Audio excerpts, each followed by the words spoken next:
Heavenly gifts. Jesus explains Matthew 24:30. The sign of the Son of Man appears in the heavens, and all tribes on earth shall mourn. May 1st, 1841.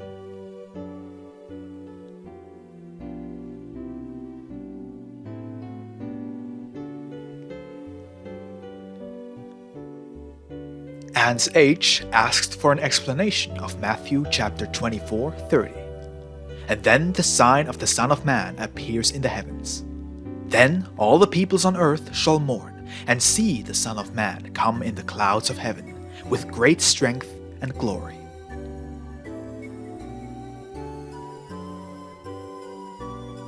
The Lord expressed the following through his servant Jakob Lorber. Don't you know what difference prevails between the sign and the Son of Man? And don't you know what is meant by heaven?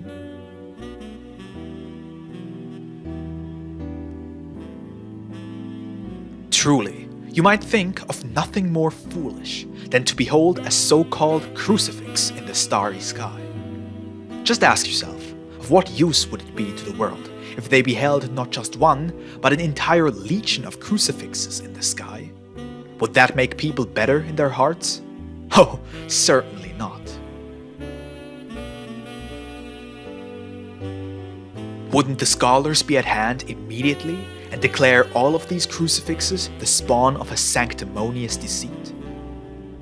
And would they not want to prove that all the crucifixes floating in the sky are of none other than aerostatic origin and have risen by appointment of the Jesuit colleges?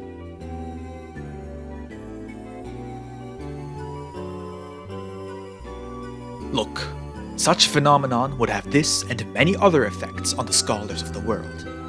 Yes, mathematics scholars would even try to explain such phenomenons through optics.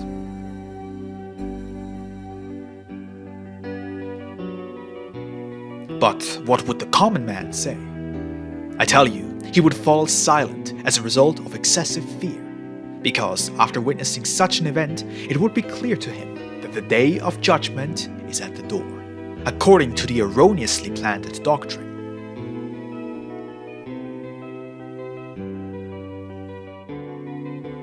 And so, this phenomenon would firstly kill the scholars, because they killed the common man beforehand by their views and explanations. But the common man would be killed in his active freedom, at the exact moment that phenomenon becomes visible. That would be the benefit of such a manifestation.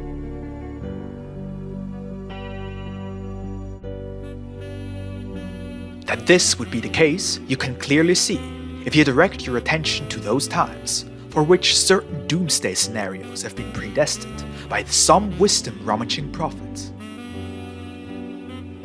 Look how some people partly despaired, partly laughed, and partly gave in to wolvery and other indulgences. This would be the case nowadays as well. But if such empty prophecies already caused such evil consequences, just imagine what effect a huge cross floating below the stars would have. I don't need to describe to you its deadly success in more detail.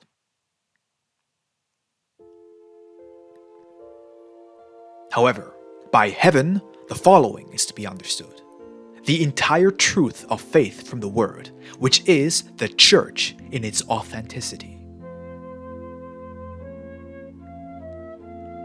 The sign of the Son of Man, however, is the love that was reawakened in this Church, with all its heavenly attributes, like mercy, patience, gentleness, humility, submission, obedience, and tolerance of all grievances of the cross. See, this living sign of the Son of Man will appear in the heaven of the inner, eternal life, and it will not kill. Instead, it will very much revive. Of course, on such an occasion, the world-addicted peoples of the earth will wail, lament, and mourn, because all their hellish delusion, consisting in all these countless articles of sale and purchase, will get out, of course. Because the people with my mark will not have much to do anymore with the world dreamers, brokers, and changers. They will focus their eyes only there where they will behold the Son of Man descending upon the clouds of heaven with great power and glory, which is the living word in the heart of man, or my eternal love in its fullness, and therefore it is of great power and glory. And the clouds of heaven are the infinite wisdom itself in this living word.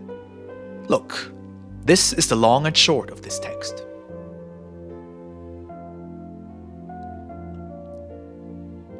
However, in the beyond, the clouds will accommodate you into my kingdom, and they will be your home forever.